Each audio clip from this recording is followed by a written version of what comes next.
Johnny in budget bana somi nene nade neno an budget sami somo nitie gimoro achiel marango ga e budget anango ni pesa ni wuok kanyo e kama japiny nyire wanyalo somo budget kawuono ma 6 trillion but by the end of the day pesa ni wuok kanyo rarango taneno gi career manyoro gi nyisowa ni gidhi tax digital economy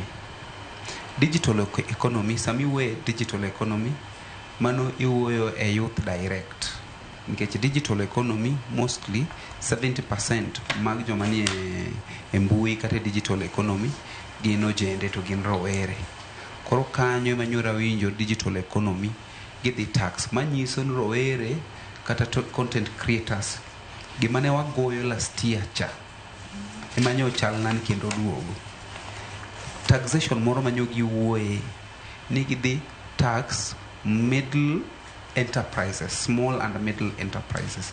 Ohelni moko matindo gimane diere. Manyiso nango gidhi hinyo mama moro ma uso omena ne siro e dala waligingo kacha. Mama moro modhi uso diende Bumala, dayo moro modhi uso gwende Nyambueke katobet. Mane kama anyo chunya nitie. Kama chuny japiny nitie. Japiny samosom budget gima japiny dwaro gi kariyo kende. Japiny ok dwaro kata mana budget no duto gini gikia. Japiny dwaro gimiluongo ni service delivery.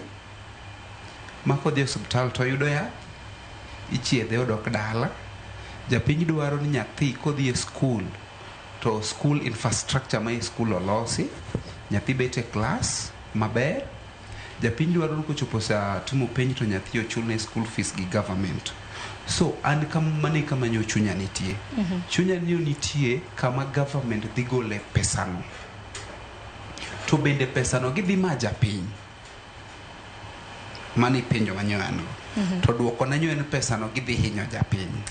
Ma joma wacho ni moderate nyo kagirango the source of revenue. Kama serikal dhi gole pesano ka finance go budget. Sani odi kate oda anyalo somo budget na dwa timo gima kama dwa timo katieko to penjo en to gik ma dwa timo gi pesa ni agolo kanye to kama dhi gole pesa no be adhi hinyo ngano nyora rango to yudo ni budget ni okober gi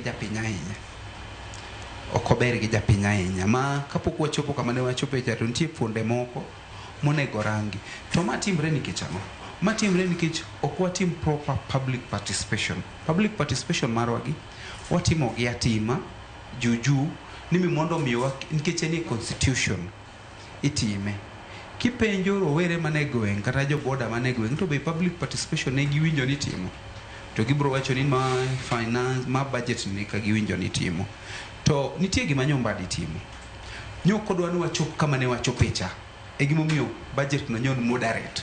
Budget no kun moderate ni gihero. Enana ni gi protect kamoro mane wachopecha mimondo miyo kik wachop kacha. Then tie kama osepno away about the debt. Kanyo be nyora rango. To kirango debts tirangon government gi pending bills maromre nadi. Gowi magin go locally. Mapok gichulo rom nadi to pesa domestic market to pesa di magiketo magichulo jogopegi nikech gimo miya wacho kamano seche magichula company na tija mana tiyo ema nyalo miya chul tax mi mondo miyo gi raise revenue mondo gi achieve their target to ka government won poko chula ana chul taxes nadi koro gi pacha en gimoro ma government nyoro keta moderate ka gihero mimondo miyo kik wachop kama ne wachopecha to mara ariyo podo kane ka podo favor japiny kabisa okochopo kama